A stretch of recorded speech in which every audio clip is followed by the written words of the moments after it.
नमस्कार, आपने देखना शुरू कर दिया है यूपी 9 न्यूज। मैं हूं आदिल अंसारी। खबर आपको दिखा रही यूपी के जनपद प्रयागराज से उमेश पाल हत्याकांड से जुड़ी बड़ी अपडेट आपको दिखा रहे हैं। उमेश पाल हत्याकांड के बाद से ही पुलिस लगातार एक्शन के मूड में दिखाई दे रही है। हत्यारों पर लगातार पुलिस की कार्रवाई भी हो रही है। इसी कड़ी में अब हत्याकांड के बाद फरार चल रहे 5 लाख के इनामी शूटर गुलाम मोहम्मद के मकान पर बुलडोजर की कार्रवाई की गई है। सरकारी जमीन पर अवैध रूप से बनाया गया था मकान। पीडीए ने गुलाम मोहम्मद के मकान पर बुलडोजर चलाया है। भारी सुरक्षा व्यवस्था भी मौजूद थी। आपको बता दें, उमेश पाल हत्याकांड के बाद से ही प्रशासन लगातार एक्शन के मूड में है।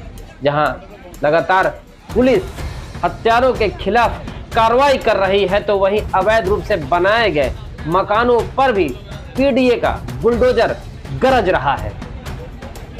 आइए आपको बताते हैं इस पूरे मामले पर गुलाम मोहम्मद के भाई का क्या बयान सामने आया है। मुदस्सर खान की पूरी रिपोर्ट आपको दिखाते हैं।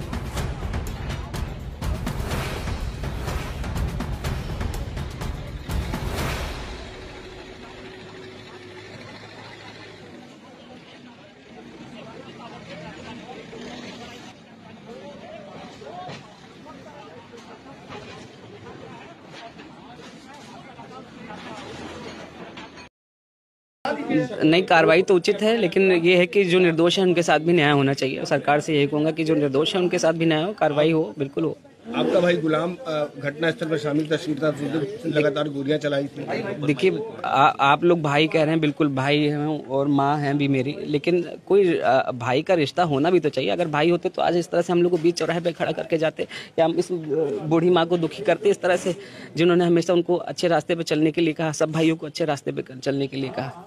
राहिल, आपको लगता नहीं कि गुलाम ने जो अचानक से इस तरीके से काम किया, आपका जो आने वाले जो पहले यहाँ पर रहते थे गुलाम, तो इस तरीके को इनकी हालचाल? नहीं, ये बात तो सही है। उनकी विचारधारा हमेशा कट्टर रही है जो है, क्योंकि हमारे उनके विचार कभी मेल नहीं खाते थे। कभी बात होती थी जब हम लोग की जो है, तो जब बातों के दौरान ही पता चल जाता था कि बिल्कुल उनके अंदर थोड़ी कट्टरता थी।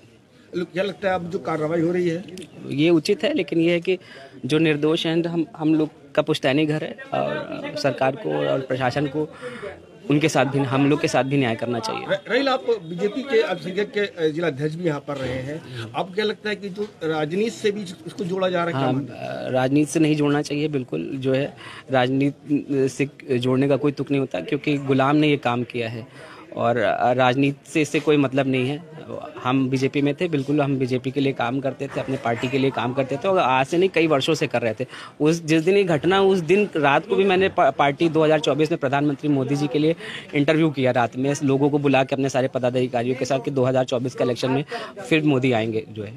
राहिल, ये बताइए कि अगर इनकाउंटर होता है गुलाम का, तो क्या आप लोग जाएंगे देखने के लिए? नहीं, हम लोग ने, परिवार ने पहले डिसाइड कर दिया। जिस तरह हमारी माँ को उन्होंने बीच चौराहे पे, हम लोग को बीच चौराहे पे खड़ा किया और बिल्कुल परिवार को कलंकित करने का कार्य किया है, हम लोग उनका शव भी नहीं लेंगे। तो आप ये बताइए, तो क्या उनको, गुलाम को क्या आपने पहचाना था? उसमें जो सीसीटीवी दिख रहा है उसमें आपने देखा है? हाँ, पहचाना है, बिल्कुल पहचाना है। पहले तो नहीं यकीन हो रहा था कि कोई मुंह खोल किस तरह का घटना कैसे कर सकता है, जिनका परिवार हो, जिनकी बीवी बच्चे हो, लेकिन जब धीरे धीरे देखते गए और भी चीज़ों को, तो यकीन हो गया कि वही। तो कौन थे गुलाम उसमें? गुलाम वही टोपी वाले थे, जो टोपी वाली दुकान में खड़े थे जो। अच्छा। तो उसके बाद जिस तरीके से और भी सीसीटीवी सामने आया है, तो गुलाम ने जो ये काम किया, उसके बाद आपको पुलिस ने भी उठाया था? हाँ, बिल्कुल 9 दिन में पुलिस की हिरासत में था। पुलिस ने पूछताछ की हमसे, जो भी हमारे पास जानकारियाँ थी हमने उनको दी, और आगे भी जो भी सहयोग होगा बिल्कुल प्रशासन और सरकार का करूँगा। ये मकान मेरे पिताजी के नाम का है। हाँ।